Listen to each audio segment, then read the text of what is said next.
these artworks by Nall were the inspiration for this three-movement oboe concerto by Robert W. Smith. And we encourage you, while we're talking about the art, to go and look at the art. So we have the first piece in this farthest piece away, which these chairs over here can see the most clearly, is Adam and Eve in Yelapa. The second work is Alternative Southern Belle, which is right next to Carrie, right behind Carrie right here. And then the third movement is Cosmic Harmonies, for which the entire concerto is named right here on this far wall, the largest piece here. So Cosmic Harmonies is a concerto for oboe and wind ensemble, and the final product of a collaboration between myself and Robert W. Smith. The three movements are inspired by the works here housed at the International Art Center. And we selected these pieces. Robert and I had the chance to walk around the Art Center with Carrie, and we looked at things that would jump out at us as speaking maybe thematically, something that was intriguing, different, but things that could inspire music as well. So, a composer sometimes is influenced by external things, whether it's nature, poetry, or in this case, art. And sometimes the translation is quite literal. We call this programmatic music, where the music tells a story. And sometimes it's a mood or a flavor. The composer can draw on quotes from other musical influences that help tell that story or capture that feeling. And in these three movements, Robert W. Smith did a little of everything. So I would like to thank everyone for being here. Thank you so much to Carrie for facilitating this at the Art Center. I'll save my other thank yous for the end of the afternoon. But I'll turn this over to Carrie to first introduce Adam and Eve in Yelapa, and then I'll speak about each musical element as we proceed after each movement. Thank you, Dr. Camwell. I did want to mention that we do have Nall here today. He's listening in, which we're so glad that he can be a part of this and hear the first performance of the piece written by Robert W. Smith and performed by Dr. Yang and Dr. Camwell. I'm going to tell you a little bit about the first piece back here. So this is Adam and Eve in Yelapa. And Nall created this installation, the whole wall is part of the piece, between the years of 1989 to 2006. And Nall was inspired by the secluded beaches of Yelapa, which is on the west coast of Mexico. He lived and worked in this space. It was his office. And objects would wash ashore from the locals. And so he incorporated those objects into his work. Now, some of you may know, Nall studied under the Spanish surrealist artist Salvador Dali. And Salvador Dali, you can see the influence of surrealism in this piece. It might take a minute for you to recognize that Adam and Eve are dancing on the artwork. You can kind of see them dancing in the middle of this piece. And they're created by bones and fruit and florals and wood. And obviously that is a very surrealist representation of Adam and Eve. And some of the materials Nall uses are broken eggshells, which represent life. And he also uses bones in a lot of his work. You're going to see that throughout his gallery, representing death. And in this case, the dust-to-dust lifestyle of the jungle. And in front, you'll see the two pyramids that are the Sun and the Moon Pyramid, which reference the cycle of life. Thank you, Carrie. This first movement, Robert entitled Yelapa, and it is influenced both by the composer's travels in Spain, as well as Robert's love of Salvador Dali's artwork, in addition to Nall's work himself. Spanish-influenced melodies combine with a liberal use of chromaticism, reflecting Dali's melting clocks. So we can see the imagery of melting down that we see in some of his other work that impacted Nall and countless other artists. You can listen for some flamenco style, syncopated rhythms and flourishes, perhaps influenced by the dancing of Adam and Eve in the painting part. And both the oboe and piano have our own moments to shine. I think of it like the Spanish toreador, so there's some machismo moments. So please enjoy the first movement, Yelapa, from Cosmic Harmonies by Robert W. Smith.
So alternative Southern Belle, Nall is challenging the traditional Southern Belle image.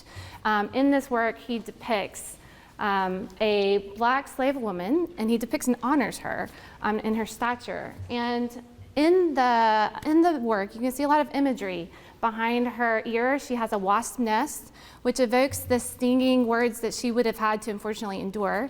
In front of her, you can see a child's image formed holding a silver spoon, and that represents the children that she was expected to take care of, whether it be the owner's or hers. And then the last piece of imagery in her that she is wearing is a necklace that has 3 pearls, and this represents her intangible wisdom. Now, Nall grew up in a very traditional Southern home. He moved off to live abroad. He lived in France for an extended period of time, and in this time, he gained new perspective and insights. And this new perspective and insights shows in his work, and you can see throughout his work that he reflects back on his upbringing. You will see there's a lot of Alabama imagery. She has the shape of Alabama on her apron, and you also see some other Southern imagery in her clothing and attire and what's on the artwork, along with the Corinthian columns. The most important part of this is that Nall is upholding the alternative Southern Belle, and he's shining on her mistreatment and also her consequent perseverance and rise. Thank you, Carrie. And Robert also continued from that imagery that Nall is portraying in his work. It's based on Robert's understanding of the imagery. Robert himself was born in Alabama with maternal family lineage in that traditional Southern lifestyle.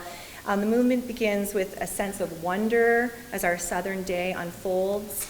And it's quickly followed by a fast section in which biting, stinging harmonic effects are combined with a fractured antebellum waltz.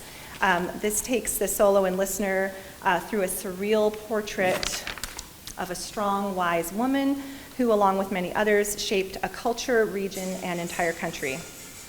The movement ends contemplatively, and Robert said that to him it was a comment on how far we have yet to go in this country and in this world. So please enjoy Alternative Southern Belle.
last piece, we have Cosmic Harmonies.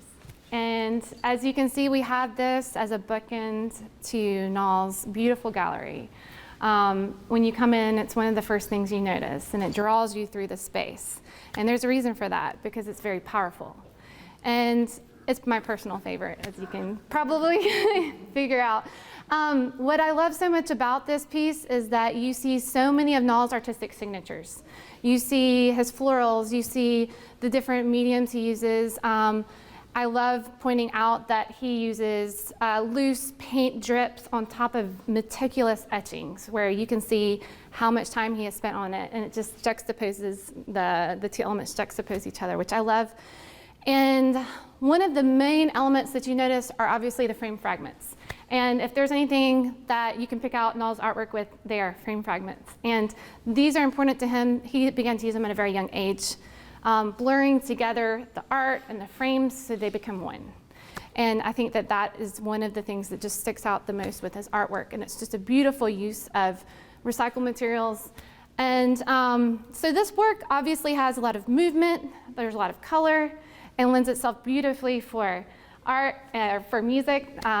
And so one of the stories, or the main story about this piece that we love to tell, because everybody knows Ringo Starr from the Beatles. At the time when he was working on Cosmic Harmonies, Nall was also painting a portrait of Ringo Starr, the drummer in the Beatles. And the story goes, according to Nall, that he was dripping black paint and doing all sorts of what Nall does to his artwork. And then Ringo looks at him and he says, "Nall, what are you doing? You're going to ruin the art." In which Nall replies to him, "Ringo, this is my painting. I don't tell you how to drum."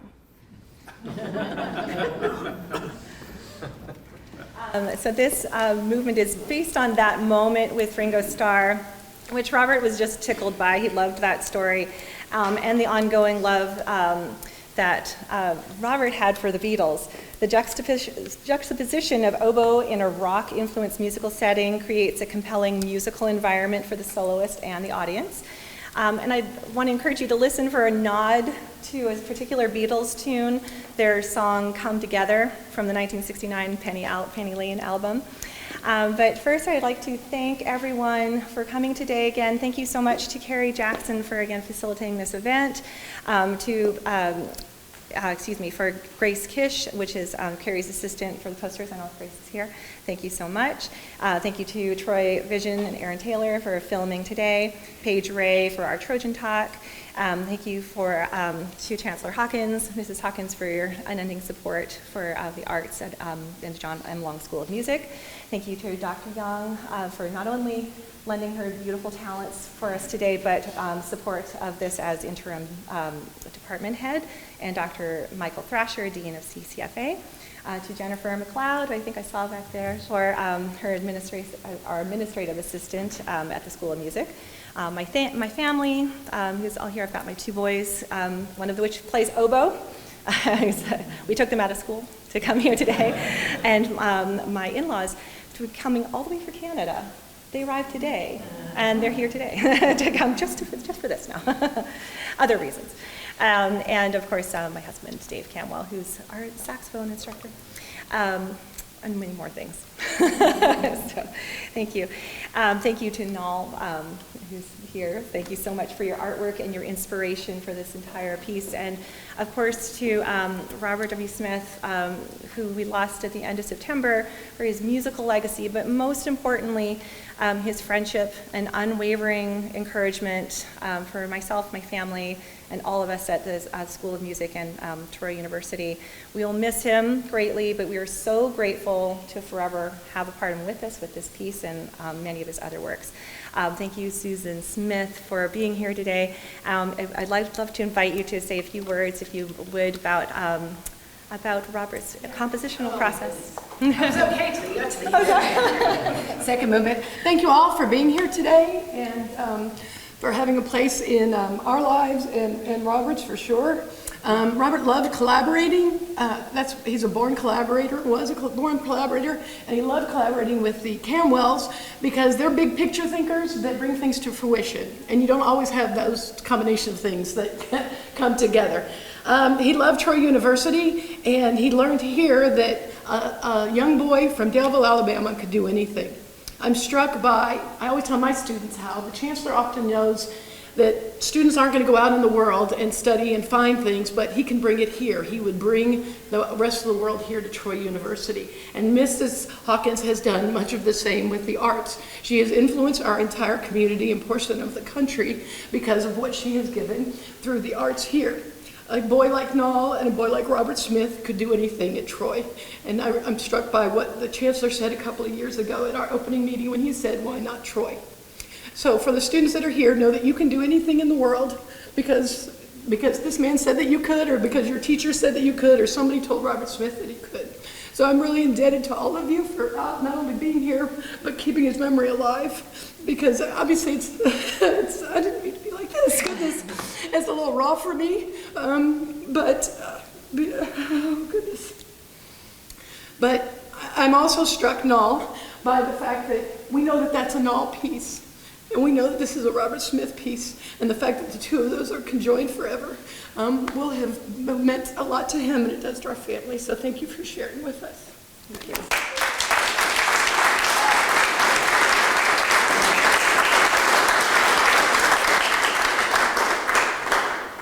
Thank you again for coming. Here's the final movement, Cosmic Harmonies from Cosmic Harmonies. No, it's not. It's Oh No Ringo. That's the name of the title. The name of the third movement is Oh No Ringo from Cosmic Harmonies.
Okay, and I was just going to echo some thanks. First of all, a huge, huge thank you.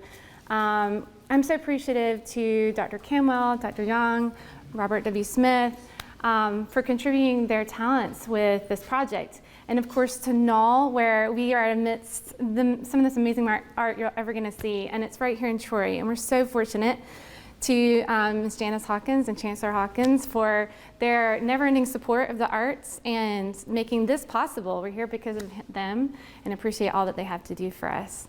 So thank you so much, and the Trojan Vision. And we appreciate you just being here, and we hope you return and come back to all of our events.